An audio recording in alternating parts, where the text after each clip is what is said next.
Welcome to a Fat Monk bonus episode.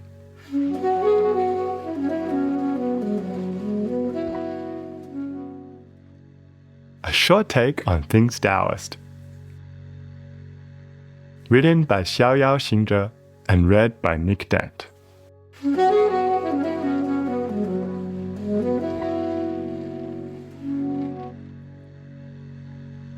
Bonus episode: The Art of Living and the Game of Go. Yang is not just about physical or breathing exercises. It is cultivating the art of living in all its rich variety and interest. Underneath all of that rich variety, however, is a unity of being that is ultimately supportive and nourishing. Most traditional societies know this and are structured to foster this understanding over the course of a life. I remember one day back in China when I was young, I heard three teachers of completely different disciplines use the same words to describe what they were doing. At a morning Tai Chi class, the teacher said, "Your Qi must reach the tip of the sword, just as if it was reaching the tip of your finger." At noon, the calligraphy teacher insisted, "Don't just hold the brush in your hand. The Qi must flow through and reach through the brush into the ink." And later I heard an acupuncture teacher explaining to a beginner, "Stand properly. Your intent must pass into the needle, and your Qi must flow to the tip of the needle. Only then can you rectify the Qi of the patient." This was when I realized that the whole of Chinese traditional society was designed to foster an understanding of fundamental cosmic principles learned by experience and by different experiences in different disciplines. The goal of this was to produce a complete person, a real human being. A gentleman and many women in traditional China would learn music, calligraphy, painting, and the game of whcih, or surrounding chess. Qin, qi, shu, hua were the four arts of the cultivated person, literally zither, chess, writing, and painting.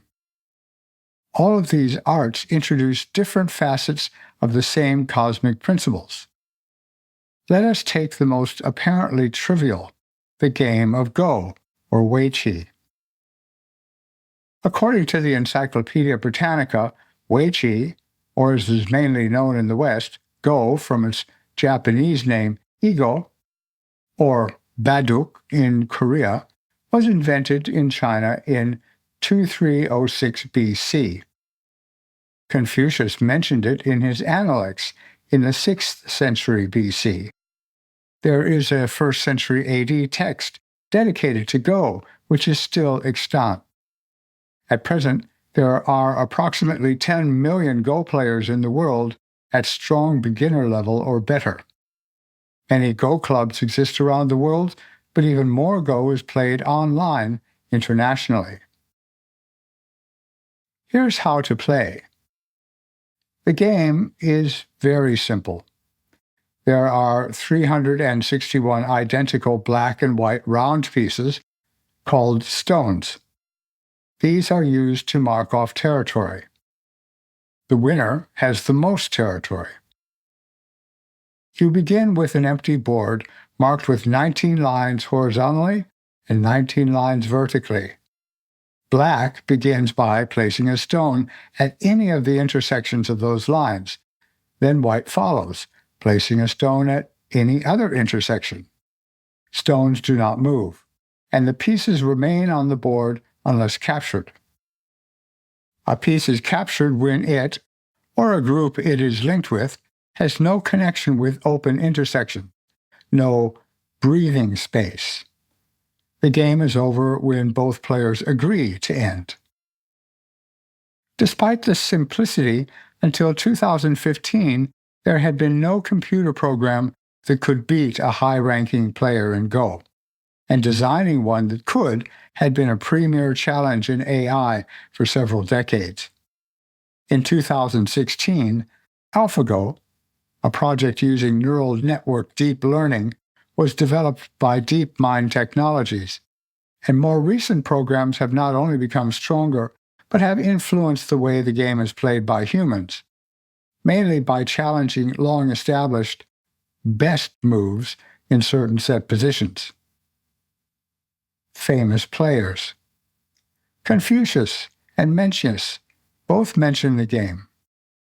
Legend has it that the Taoist patriarch Lu Dongbing, the guest of the cavern, was an exceedingly skillful hand at whcih. It is a matter of history that the Japanese Tokugawa government subsidized Go education as a matter of national importance for 250 years. The German mathematician Leibniz described the game of Go in Europe in the 16th century. He was also intrigued by the I Ching, the Book of Changes.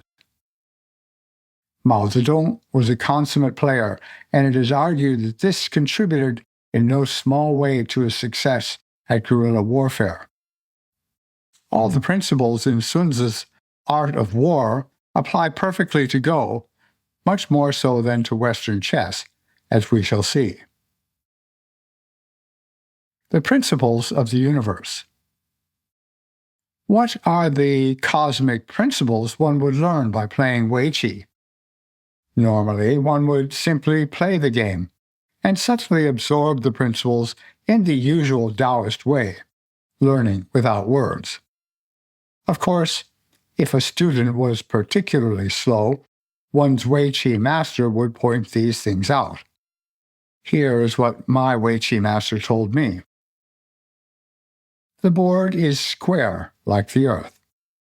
The lens-shaped stones are round, like the sky. There are 19 lines on each side, which gives 361 intersections, like the days of the year. The 4 sides are like the 4 seasons and the 4 directions. Movement takes place against an unmoving background, the sky moving over the unmoving earth, the stones placed on an unmoving board. The stones are black and white, yin and yang, and also like yin and yang, players alternate moves. In ancient times, for this reason, players were not allowed to pass. As the I Ching, the classic of changes, describes infinite change, no game is ever the same. The board is empty at the start, and the interplay of forces creates a unique pattern, a pattern that remains visible at the end of the game. Without qi, without a breathing space, a stone or a group of stones is dead. It must have breathing space. As lines of stones take shape into groups, they map the ebb and flow of qi across the board. Those groups with much qi are lively and free. Those which are constricted and heavy often die. During the course of play, a player's fortunes change frequently, as in life. How the player reacts to these changes can tell them, and everyone else watching, what degree of cultivation they have reached. Do they lose with grace? Do they win kindly? Do they play impulsively, or calculate each move? One can become obsessed with a small portion of the board, completely missing the momentous changes happening elsewhere. Or one can learn to view the total situation objectively, even wisely. But this wisdom is usually learned over a long, painful apprenticeship with many lost games. One improves in the game by learning to see, I was told. See what? I asked. What is in front of your face all the time? My teacher laughed. You will learn to see the patterns that will determine what is to come, and when you learn to see those patterns on this board, you may learn how to see those patterns in life as well. Here are some selections from a 13th century text on Go called The Very Mysterious Classic of whcih, whcih Jing. The text begins with a series of classic parallels referring to whcih. yin and yang, the circle and the square, active and passive, and so on. One of the prefaces recounts an autobiographical event which occurred in 1330 at the court of the Mongol Emperor Yuanji. The sovereign asked the author, as a member of the Imperial Hanlin Academy, if it was dignified for the Son of Heaven to play whcih. He answered, "When the ancients invented an object, they allowed themselves to be perfectly absorbed by its spirit, and from each object they extracted its usefulness. And indeed, there is no object which does not have its particular use." Regarding the game, Confucius long ago said that playing whcih was better than doing nothing, and Mencius even believed that it was an art. One may understand it, therefore, only by concentrating on it with a will of iron. Moreover, the methods of organization and preparation, the Tao of conquest and preservation, reasoning and decision, all recall the logic followed in compiling state laws and preparing military orders according to division, brigades, battalions, and companies. After having studied all these things and absorbed their contents, one's attention will remain vigilant even in times of peace. The emperor was so favorably impressed by these words that he permitted the author to carve an inscription on the box containing his personal whcih set. Here are some other extracts. The number of the 10,000 things originates from the One. Therefore, the 360 intersections of the whcih board also have their One.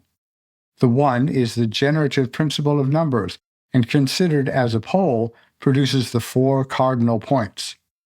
The 360 intersections correspond to the number of days in a year. Divided into 4 corners, like the 4 seasons, they have 90 intersections each, like the number of days in a season. There are 72 intersections on the sides, like the number of 5-day weeks in a year. The 360 pieces are equally divided between black and white, modeled on yin and yang. The player whose configurations are correct can exercise power over his adversary. He must therefore establish his strategy internally so that his configurations are complete externally as well.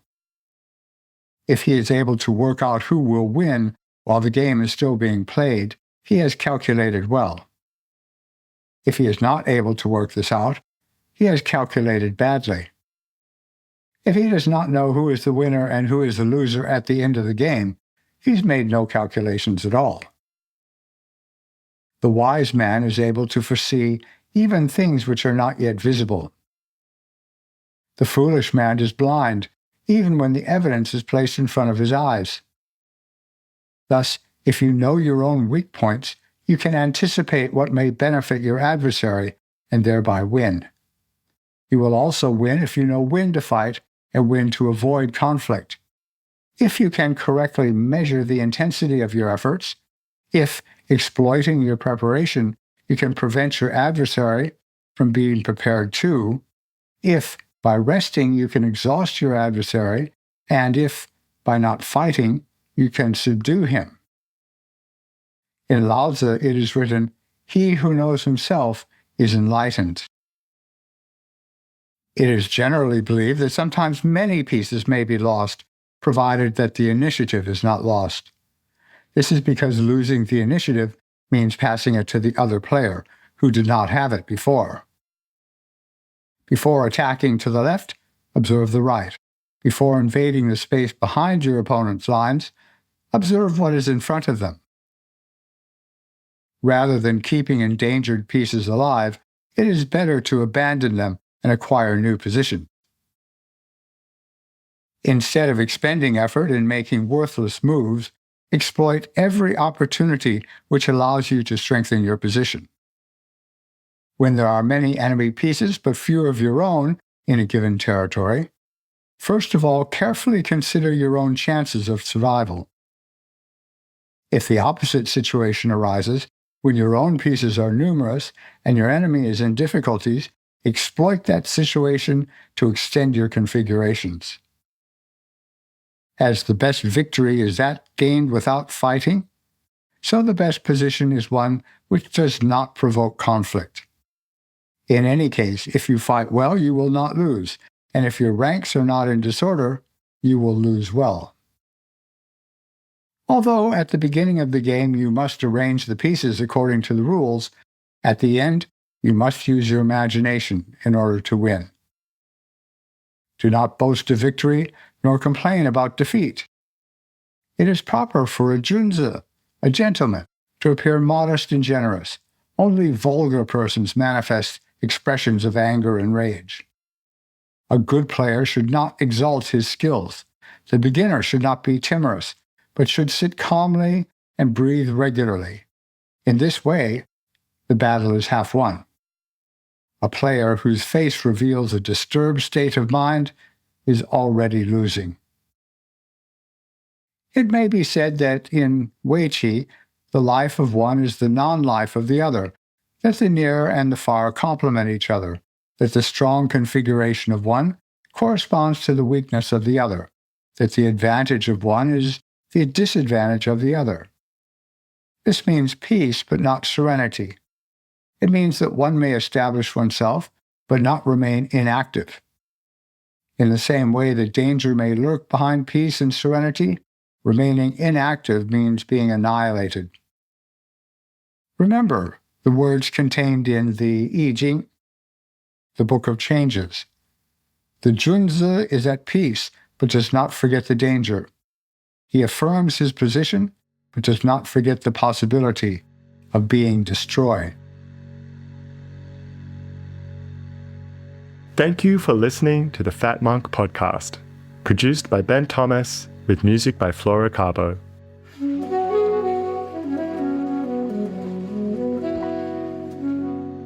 Please like and subscribe, and go to the show notes for links and further content. If you'd like to become a material supporter of the podcast, click on the coffee button at the bottom of the show notes.